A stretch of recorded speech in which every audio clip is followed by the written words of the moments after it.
Depth of Quran YouTube চ্যানেলে সম্মানিত দর্শক শ্রোতাদের প্রতি আমার সালাম। আসসালামু আলাইকুম ওয়া রাহমাতুল্লাহি ওয়া বারাকাতুহু। আজকে 29শে মে 2025 খ্রিস্টাব্দ, 15ই জ্যৈষ্ঠ 1400 বাংলা সন বা বঙ্গাব্দ, জিলহজ মাসের পহেলা দিন, 1 জিলহজ 1446 হিজরি। আমরা পবিত্র কোরআনের তেলাওয়াত এবং অর্থ উপস্থাপন বাংলা ভাষ্যের 79তম পর্ব ইনশাআল্লাহ উপস্থাপন করব এখন, 79th এপিসোড।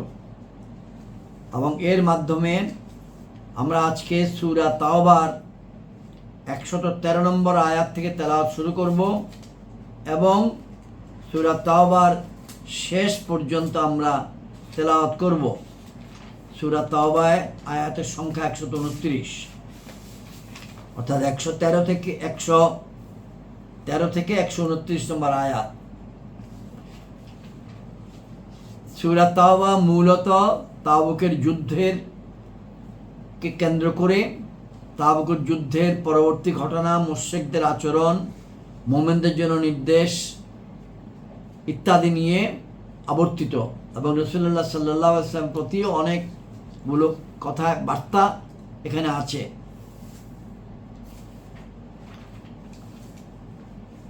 আমরা তেলাওয়াতের পূর্বে দুরূদ শরীফ তেলাওয়াত করছি। আল্লাহুম্মা সাল্লি আলা মুহাম্মাদিন ওয়া আলা আলি মুহাম্মাদিন কামা সাল্লাইতা আলা ইব্রাহিম ওয়া আলা আলি ইব্রাহিম ইন্নাকা হামিদুম মাজিদ। আল্লাহুম্মা বারিক আলা মুহাম্মাদিন ওয়া আলা আলি মুহাম্মাদিন কামা বারাকতা আলা ইব্রাহিম ওয়া আলা আলি ইব্রাহিম ইন্নাকা হামিদুম মাজিদ। সংক্ষিপ্ততম দুরূদ শরীফ সাল্লাল্লাহু আলাইহি ওয়াসাল্লাম সাল্লাল্লাহু আলাইহি ওয়াসাল্লাম সাল্লাল্লাহু আলাইহি ওয়াসাল্লাম, এক বাক্যের একটি দুরূদ শরীফ। আল্লাহুম্মা সাল্লি আলা সাইয়্যিদিনা মুহাম্মাদিন ওয়াসিলাতি ইলাইকা ওয়া আলিহি ওয়াসাল্লিম। আল্লাহুম্মা সাল্লি আলা সাইয়্যিদিনা মুহাম্মাদিন ওয়াসিলাতি ইলাইকা ওয়া আলিহি ওয়াসাল্লিম। আল্লাহুম্মা সাল্লি আলা সাইয়্যিদিনা মুহাম্মাদিন ওয়াসিলাতি ইলাইকা ওয়া আলিহি ওয়াসাল্লিম। আউযু বিল্লাহি মিনাশ শাইতানির রাজীম। বিসমিল্লাহির রহমানির রহিম। মা কানা লিন-নাবিয়্যি ওয়াল্লাযীনা আমানু আন ইস্তাগফিরু লিল মুশরিকিনা ওয়ালাউ কানু উলি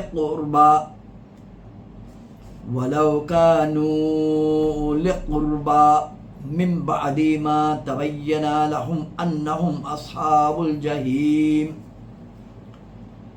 ওয়া মা কানা ইস্তাগফারু ইব্রাহিমা লিআবিহি ইল্লা আন মাউইদাতিন ওয়া আদাহা ইয়্যাহ ফালাম্মা তাবায়্যানা লাহু আন্নাহু আদুউল লিল্লাহি তাবাররাআ মিনহু ইন্না ইব্রাহিমা লাআওয়াহুন হালিম। ওয়া মা কানা আল্লাহু লিয়ুদিল্লা কওমান বা'দা ইয হাদাহুম হাত্তা ইউবায়্যিনা লাহুম মা ইয়াত্তাকুন ইন্নাল্লাহা বিকুল্লি শাইইন আলিম। ইন্নাল্লাহা লাহু মুলকুস সামাওয়াতি ওয়াল আরদ ইউহয়ি ওয়া ইউমীত। ওয়া মা লাকুম মিন দুনিল্লাহি মিন ওয়ালিয়্যিন ওয়ালা নাসীর। লাকাদ তাবাল্লাহু আলান নাবিয়্যি ওয়াল মুহাজিরিনা ওয়াল আনসারিল্লাযীনা ইত্তাবাউহু ফি সাআতিল উসরাতি মিন বা'দি মা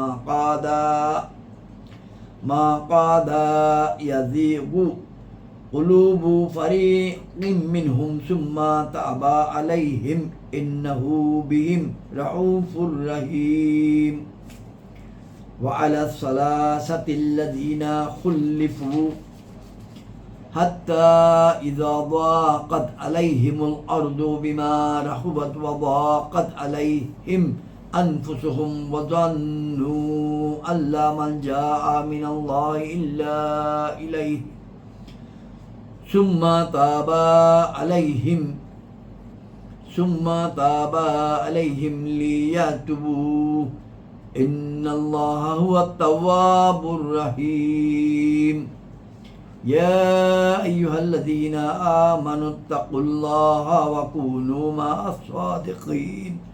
মা'আস সাদিকিন মা কানা লিআহলিল মাদিনাতি ওয়া মান হাওলাহুম মিনাল আ'রাবি আন ইয়াতাখাল্লাফু আর রাসূলিল্লাহি ওয়া লা ইয়ারগাবু বিআনফুসিহিম আন নাফসিহি যালিকা বিআন্নাহুম লা ইউসিবুহুম যামাউ ولا نصاب ولا مخمصات في سبيل الله ولا يطعون موطئا يغيظ الكفار ولا ينالون من عدو نيلا إلا كتب لهم به أعمال صالح إن الله لا يضيع أجر المحسنين ولا ينفقون نفقة صغيرة ولا كبيرة ولا يقطعون واديا إلا كتب لهم ليجزيهم الله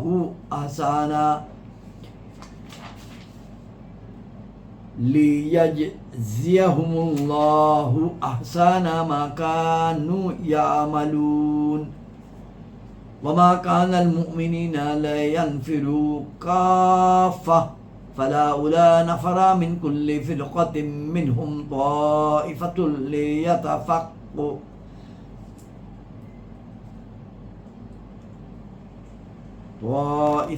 ليتفقهوا في الدين ولينذروا قومهم إذا رجعوا إليهم لعلهم يحذرون يا أيها الذين آمنوا قاتلوا الذين يعلونكم من الكفار وليجدون فيكم غلظة واعلموا أن الله مع المتقين وإذا ما أنزلت سورة فمنهم من يقول أيكم زادته هذه إيمانا فأما الذين آمنوا فزادتهم إيمانا وهم يستبشرون وأما الذين في قلوبهم مرض فزادتهم رجسا إلى رجسهم وماتوا وهم كافرون أولا يرون أنهم يفتنون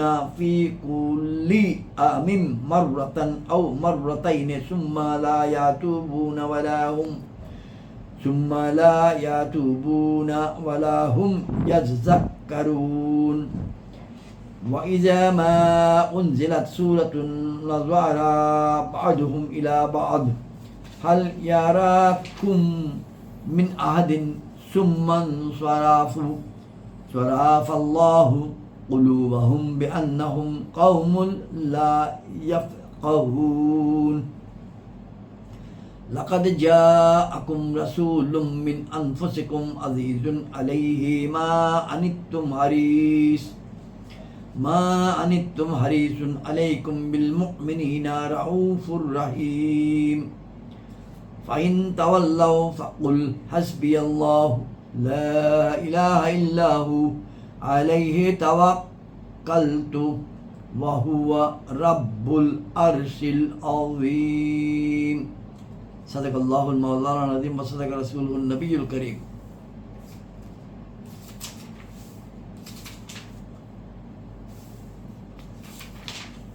এখন আমরা সূরা তাওবার 113 নম্বর আয়াত থেকে 129 নম্বর আয়াতের বাংলা অর্থ উপস্থাপন করছি।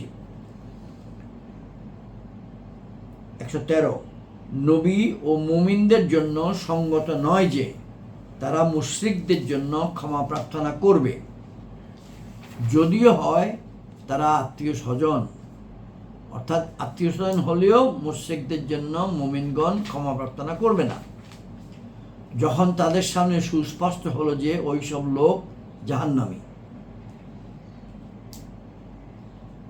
এবং ইব্রাহিমের আপন পিতার জন্য ক্ষমা প্রার্থনা করা তা তো ছিল না, কিন্তু একটা ওয়াদার কারণে যা সে তার সাথে করেছিল। অতঃপর যখন ইব্রাহিমের নিকট সুস্পষ্ট হলো যে সে আল্লাহর শত্রু, তখন তার সাথে সম্পর্ক ছিন্ন করল।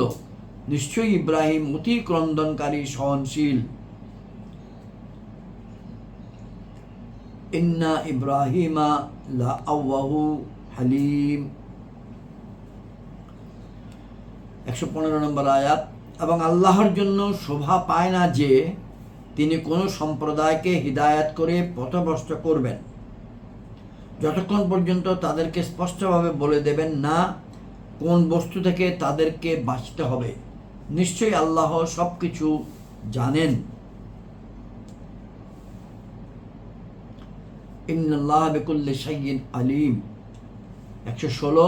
নিশ্চয়ই আল্লাহরই আসমান সমূহ এবং জমিনের রাজত্ব। তিনি জীবন দান করেন এবং মৃত্যু ঘটান, আর আল্লাহ ব্যতীত না তোমাদের অভিভাবক আছে এবং না সাহায্যকারী। নিশ্চয়ই আল্লাহর রহমতগুলো ধাবিত হলো এই অদৃশ্যের সংবাদদাতা এবং ওই মুহাজিরগণ ও আনসারের প্রতি, যারা সংকটকালে তার সাথে ছিল। এরপরে যে তাদের মধ্যে কিছু লোকের অন্তর ফিরে যাওয়ার উপক্রম হয়েছিল, অতঃপর তাদের প্রতি রহমত সহকারে দৃষ্টিপাত করলেন। নিশ্চয়ই তিনি তাদের প্রতি অত্যন্ত দয়ার্দ্র, দয়ালু।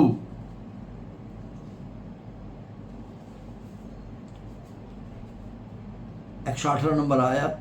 এবং সেই তিনজনের প্রতি যাদেরকে মওকুফ রাখা হয়েছিল এ পর্যন্ত, যে যখন পৃথিবী এত বিস্তৃত হওয়া সত্ত্বেও তাদের জন্য তা সংকুচিত হয়ে গেল এবং তাদের জীবন তাদের জন্য দুর্বিষহ হলো, এবং তাদের মনে এ বিশ্বাস বদ্ধমূল হলো যে আল্লাহর নিকট থেকে অন্য কোথাও আশ্রয়স্থল নেই, কিন্তু আছে তারই নিকট।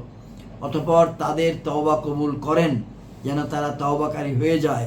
নিশ্চয়ই আল্লাহ তওবা কবুলকারী, দয়ালু।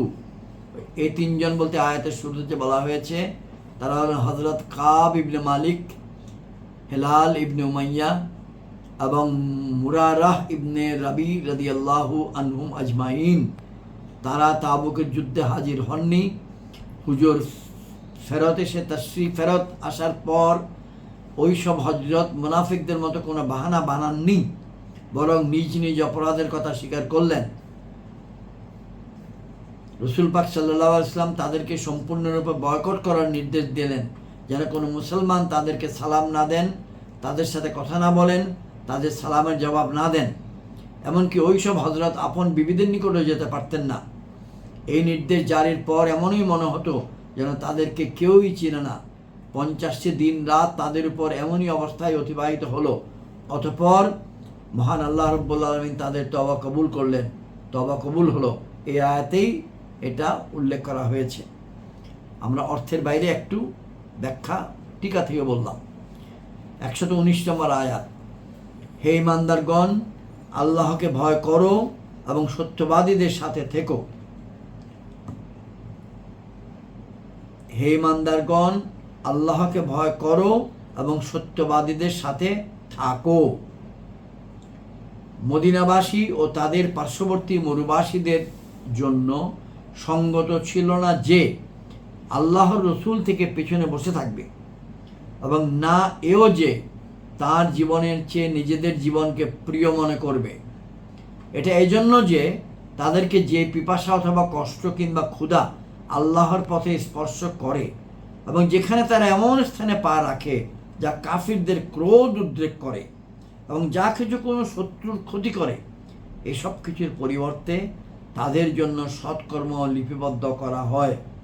নিশ্চয়ই আল্লাহ সৎকর্ম পরায়ণদের শ্রমফল বিনষ্ট করেন না।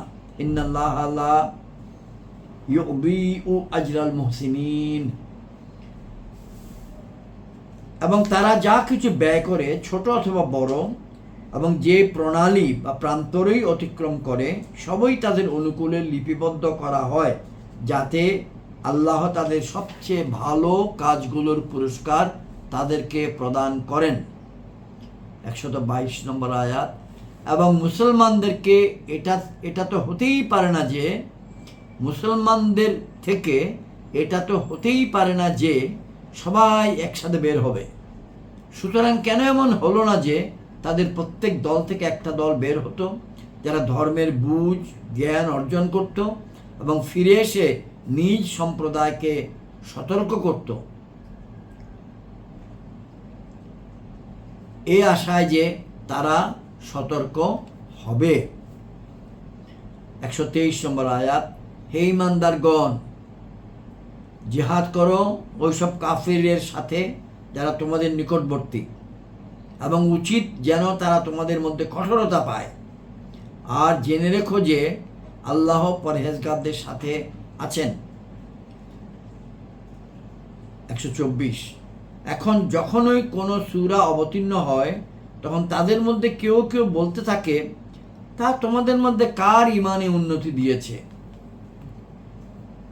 সুতরাং ওই সব লোক যারা ঈমানদার, তাদের ঈমানকে তা উন্নতি দিয়েছে এবং তারা খুশি উদযাপন করছে। এবং যাদের অন্তরে ব্যাধি রয়েছে তাদের মধ্যে কলুষতার উপর আরও কলুষতা বৃদ্ধি করেছে, আর তারা কুফরের অবস্থায় মৃত্যু মুখে পতিত হয়েছে। তারা কি অনুধাবন করছে না যে প্রতি বছরই 1 অথবা 2 বার পরীক্ষা করা হচ্ছে? অতঃপর তারা না তওবা করছে না উপদেশ গ্রহণ করছে।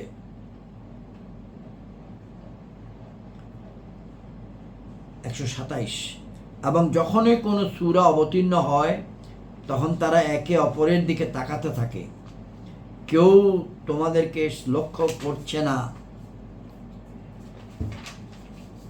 আমি আবার পড়ি, এবং যখনই কোনো সূরা অবতীর্ণ হয় তখন তারা একে অপরের দিকে তাকাতে থাকে, কেউ তোমাদেরকে লক্ষ্য করছে না তো? অতঃপর ফিরে যায়। আল্লাহ তাদের অন্তর পাল্টিয়ে দিয়েছেন, কারণ তারা বোধশক্তিহীন লোক।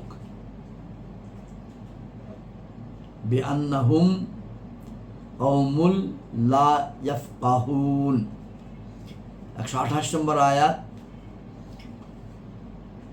নিশ্চয়ই তোমাদের নিকট তাশরীফ এনেছেন তোমাদের মধ্য থেকে ওই রসূল যার নিকট তোমাদের কষ্টে পড়া কষ্টদায়ক, তোমাদের কল্যাণ অতিমাত্রায় কামনাকারী, মুসলমানদের উপর পূর্ণ দয়ার্দ্র দয়ালু।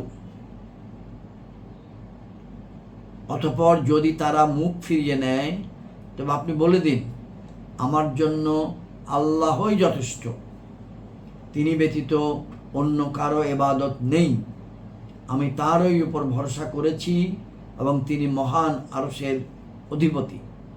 সূরা তাওবার শেষ 2টি আয়াত আমি আবার তেলাওয়াত করছি এবং অর্থটি পুনরায় বলছি।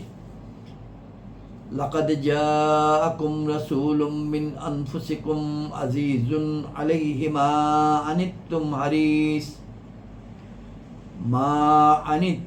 হারিসুন আলাইকুম বিল মুমিনিনা রাউফুর রহিম। ফাইন তাওয়াল্লাউ ফাকুল হাসবিয়াল্লাহু লা ইলাহা ইল্লাহু আলাইহি তাওয়াক্কালতু ওয়া হুয়া রাব্বুল আরশিল আযীম। আল্লাহ রাব্বুল আলামিন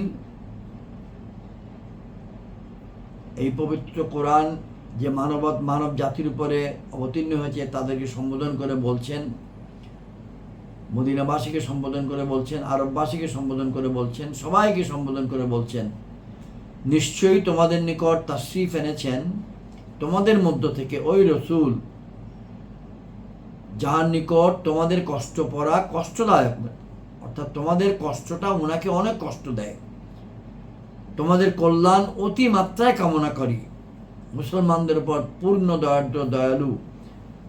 আল্লাহ রাব্বুল আলামিন তার প্রিয় হাবিবকে বলছেন রাউফুর রহিম, মুসলমানদের জন্য তিনি রাউফুর রহিম, পূর্ণ দয়ার্দ্র দয়ালু। এবং এরপরে বলছেন, যদি এর পরেও সব কেউ তার দিক থেকে মুখ ফিরিয়ে নেয়, তার আহ্বান থেকে মুখ ফিরিয়ে নেয়, তাহলে হে রসূল আপনি বলে দিন যে আমার জন্য আল্লাহই যথেষ্ট, তিনি ব্যতীত কারো ইবাদত নেই, আমি তারই উপর ভরসা করছি এবং তিনি মহান আরশের অধিপতি।